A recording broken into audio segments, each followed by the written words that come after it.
klinično mi nimamo nekega obveznega predmeta v bolečini, se pa v bolečini uči od prvega letnika naprej in sicer v predkliničnih predmetih fiziologija, patofiziologija, kjer se študent seznani z dogajanji pri bolečini, za akutno, za kronično bolečino, zna ločiti, kakšne so razlike.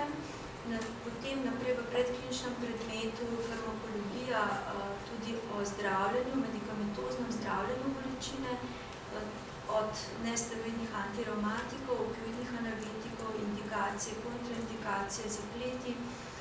Seznanijo se tudi z posebnostmi pri predpisovanju opioidnih analgetikov.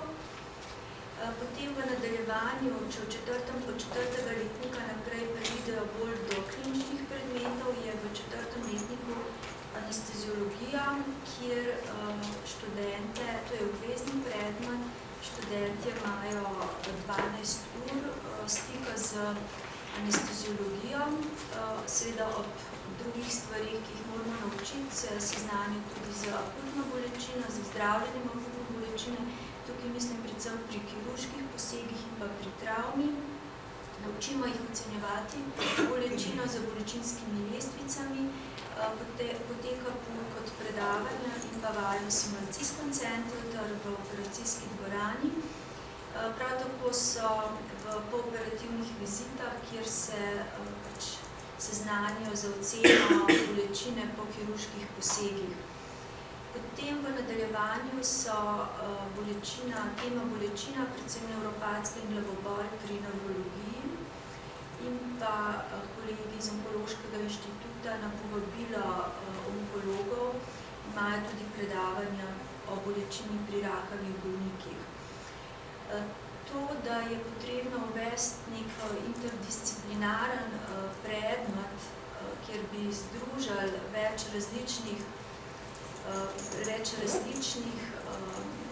smeri medicine, je bilo ugotovljeno na medicinski fakulteti v Ljubljani že pred leti. Že leta 1999 so na pobudo prav katedre za anesteziologijo združili v neko delovno skupino strokovnjakov iz predklinike in klinike in rezultat tega sodelovanja je tudi izbirni predmet trenutno bolečine, ki pa poteka, kot sem rekla, na podlagi odločitve študenta v 6.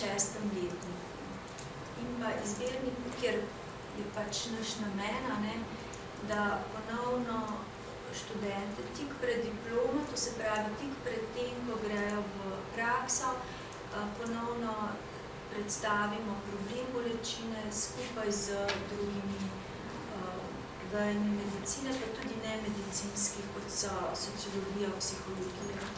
Točno tako, da če bi rekla, kje se bi znašla medicinska fakulteta v Ljubljani, v tej študiji, verjetno v skupini medicinskih fakultet, kjer ima študent, sem prepričana, neko znanje o bolečini, predvsem predklinično, pa potem mogoče nekaj več bi bilo treba narediti na klinični strani in pa ta interdisciplinarni pristop.